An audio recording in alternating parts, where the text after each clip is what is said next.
अब next concentration term हम पढ़ेंगे जो कि है हमारी मोलैरिटी। तो सबसे पहले क्वेश्चन हमारा यही आता है कि मोलैरिटी होती क्या है। तो सबसे पहले बात तो मोलैरिटी को हम कैपिटल एम से डिनोट करते हैं। मीन्स अगर हमें कहीं पे मोलैरिटी शो करनी होती है तो उसका सिंबल है कैपिटल एम। अब हमारे मन में क्वेश्चन आता है कि मोलैरिटी होती क्या है। तो किसी भी 1 लीटर ऑफ सॉल्यूशन में जितने भी सॉल्यूट के मोल्स, जितने भी सॉल्यूट के नंबर ऑफ मोल्स डिसॉल्व्ड हैं, उसको हम कहते हैं मोलैरिटी। अगर हम डेफिनेशन देखें तो सबसे पहले तो हम पढ़ते हैं क्या होती है मोलैरिटी।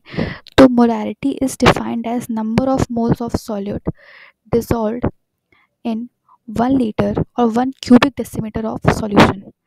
यानी कि मोलैरिटी को हम डिफाइन इस तरीके से करते हैं कि सॉल्यूट की उतने नंबर ऑफ मोल्स जो कि डिसॉल्व्ड हैं 1 लीटर ऑफ सॉल्यूशन में, उसको हम कहते हैं मोलैरिटी। अब हम देखते हैं इसका फॉर्मूला क्या होता है। तो फॉर्मूला होता है molarity is equals two moles of solute divided by volume of solution in litres. इसमें सबसे इम्पॉर्टेंट और सबसे ध्यान रखने वाली बात यह है कि हमें जो वॉल्यूम रखना है वो इन लीटर्स में रखना है, कोई और यूनिट में नहीं, सिर्फ और सिर्फ लीटर्स में रखना है। तो मोलैरिटी का फॉर्मूला होता है मोल्स ऑफ सॉल्यूट के मोल्स डिवाइडेड बाय उस सॉल्यूशन का वॉल्यूम जो कि लीटर्स में होना चाहिए, और इसकी यूनिट होती है मोल पर लीटर, या फिर हम इसको मोल लीटर इनवर्स भी कह सकते हैं। ये इसकी यूनिट होगी। अब अगर हम एग्जांपल देखें तो इसमें क्या दिया गया हुआ है।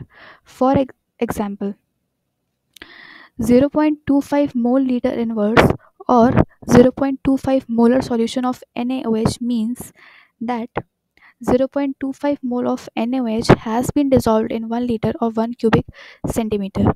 यानी कि अगर हमारे पास कहीं दिया गया है 0.25 मोल लीटर इनवर्स और 0.25 मोलर, तो मोलैरिटी की यूनिट होती है मोल लीटर इनवर्स। तो अगर हमारे पास कभी इस तरह का कुछ दिया है mole litre inverse solution of NaOH, तो इसका मतलब होता है यहाँ पे NaOH जो है वो सॉल्यूट है। तो इसका मतलब होता है कि 0.25 मोल NaOH के डिसॉल्व्ड हैं 1 लीटर ऑफ सॉल्यूशन में, या फिर हमें कह सकते हैं 1 क्यूबिक डेसीमीटर में।